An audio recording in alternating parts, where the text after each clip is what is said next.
Bertemu kembali dalam Malaysia Memilih dan bersama dengan saya masih lagi Profesor Dr. Muhammad Fuad Othman, Profesor Kolej Undang-Undang Kerajaan dan Pengajian Antarabangsa Universiti Utara Malaysia.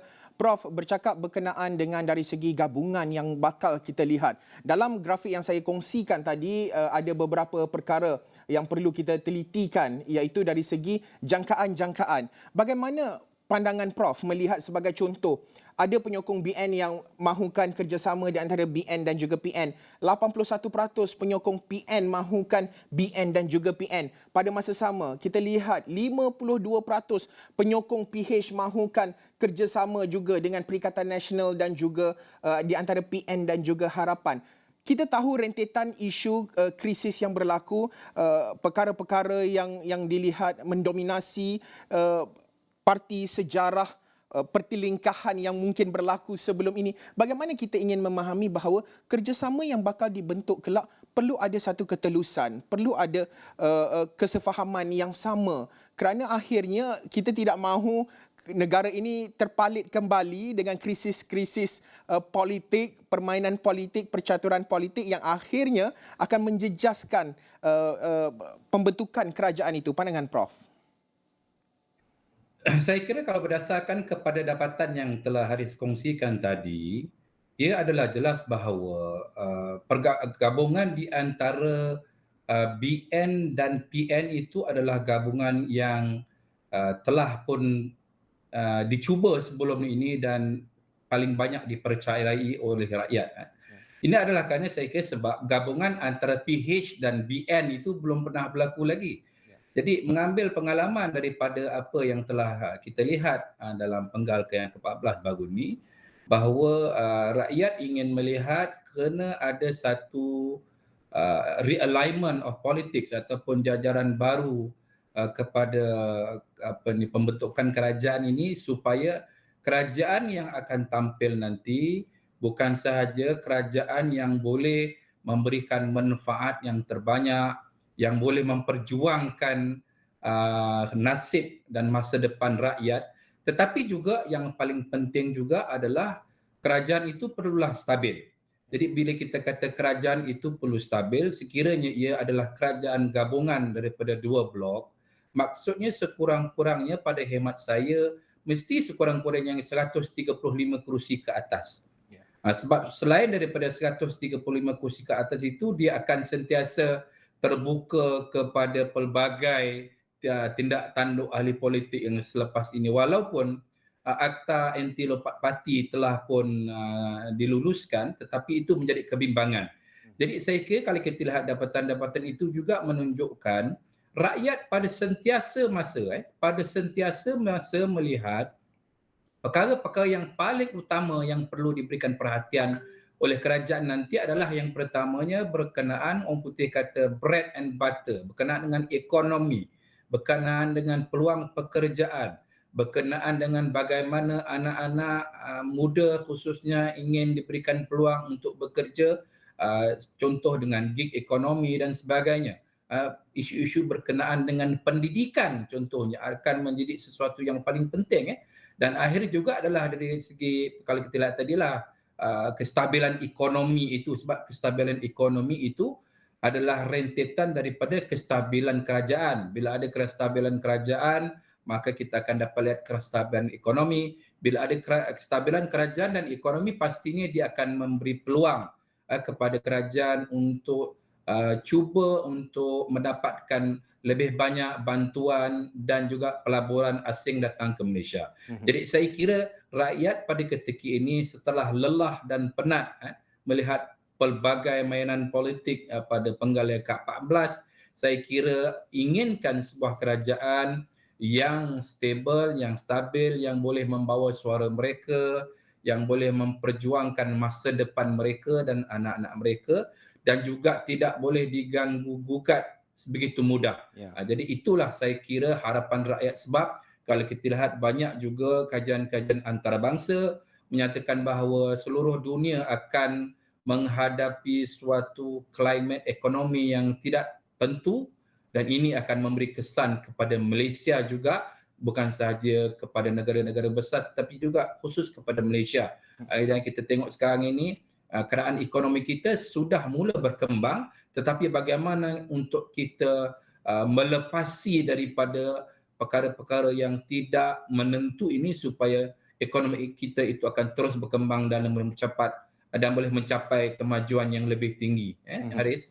Ya, Prof, antara perkara lain kalau kita bercakap berkenaan dengan kerajaan campuran ini, kita tidak boleh nafikan ataupun melihat kita perlu belajar apa yang berlaku sebelum ini. Kita lihat ada perjanjian yang dilakukan secara tertutup, ada perjanjian yang dilakukan secara terbuka di antara kerajaan dan juga pembangkang sewaktu itu. Kita lihat juga ada yang menyatakan bahawa ada yang menjanjikan jawatan timbalan Perdana Menteri, menuntut jawatan timbalan Perdana Menteri, tetapi perjanjian itu bila dilaksanakan ianya tidak terbuka, media tidak tahu, orang awam tidak tahu, even ahli parti juga ada yang tahu, ada yang tidak tahu. Bagaimana kita ingin memahami bahawa ketelusan merupakan perkara asas dalam sebuah kerajaan gabungan ataupun campuran itu, Prof? Saya rasa inilah dia apa yang kita katakan permainan politik, ya Haris. Ya. Sebab apa orang-orang politik ini dia selalunya dia tidak akan membuat kenyataan ataupun janji-janji yang akhirnya boleh membelit dia. Tetapi beberapa perkara yang saya kira yang telah lama bergentayangan di dalam pemikiran politikus dan juga rakyat adalah apakah perlunya kita ada 2 ataupun 3 timbalan Perdana Menteri sebagai contohnya. Ya. Bagaimana pula pelaksanaan MA63 dengan parti-parti Sabah dan Sarawak sebagai contohnya. Bagaimana pula jajaran selepas ini sekiranya parti-parti itu mempunyai kerusi yang marginal, tak cukup banyak.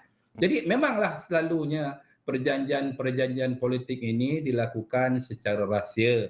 Tetapi ada juga perjanjian yang boleh dilaksanakan secara terang-terangan.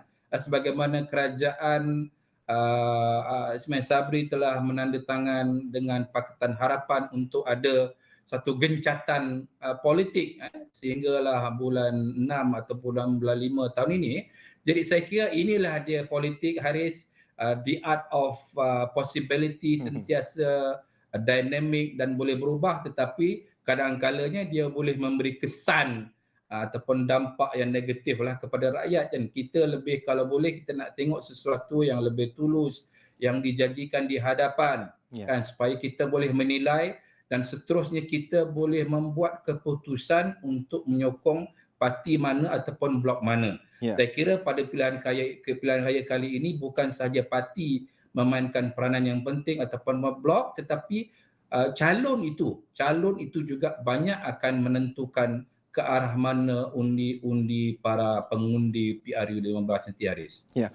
Prof, Prof menyebut berkenaan dengan tadi bread and butter isu ekonomi, cabaran yang bakal mendepani Malaysia. Kemudian kita bercakap soal isu pengangguran, peluang pekerjaan, graduan yang menganggur mencari kerja. Isu isi perut rakyat itu menjadi asas. Bagaimana Prof melihat bahawa manifesto dan juga melaksanakan manifesto itu menjadi satu perkara yang asas, tidak kira sama ada itu kerajaan tunggal ke, kerajaan campuran ke, akhirnya kebajikan, kemaslahatan rakyat itu terjamin. Pandangan Prof? Saya rasa mungkin selepas daripada 5 hari bulan ni penamaan calon, maka manifesto daripada keempat-empat blok parti ini akan mula kita dapat lihatlah.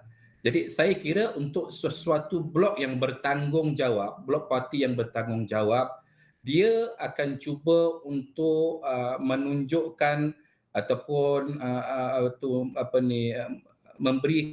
menawarkan manifesto yang secara asasnya boleh untuk kita capai, tetapi lebih baik daripada apa yang ada sekarang, begitu. Tetapi tidaklah anything under the sun, kan. Jadi rakyat sekarang ini saya kira telah pun lebih pandai dalam menilai banyak perkara-perkara yang menjadi tuntutan harian, keperluan harian perlulah diutamakan di dalam manifesto itu. Dan saya kira sebagai suatu blok ataupun parti yang bertanggungjawab, manifesto pilihan raya adalah perjanjian sebenarnya di antara parti ataupun blok itu kepada rakyat. Sebab apa? Rakyat akan mengundi berdasarkan kepada manifesto, dan juga pengalaman pentadbiran daripada parti ataupun blok itu. Jadi sebalik boleh mungkinlah, maknanya parti-parti ini perlulah memberikan tawaran-tawaran yang terbaik, Ya. tetapi pada masa yang sama boleh direalisasikan dan rakyat juga boleh memahami akan manifesto-manifesto ini, supaya akhirnya rakyat boleh membuat keputusan manifesto mana yang terbaik, Ya. parti blok mana yang paling banyak pengalaman, parti blok mana yang paling banyak calon-calon yang dirasakan boleh membawa dan memimpin negara ke suatu tempat yang lebih tinggi. Baik. Setelah kita banyak halangan dan cabaran di zaman COVID baru ni, Haris. Ya, baik. Terima kasih pandangan lontaran idea yang disumbangkan Profesor Dr. Muhammad Fuad Othman, Profesor Kolej Undang-Undang Kerajaan dan Pengajian Antarabangsa Universiti Utara Malaysia. Sudah tentu Malaysia memilih akan memberi pelbagai fokus melihat pelbagai sudut pandang menjelang hari penamaan calon pada 5 November kelak, dan sudah tentu hari penentuannya adalah pada 19 November nanti. Sekian sahaja Malaysia Memilih untuk waktu ini. Saya Haris Ashraf Hasnan. Salam hormat.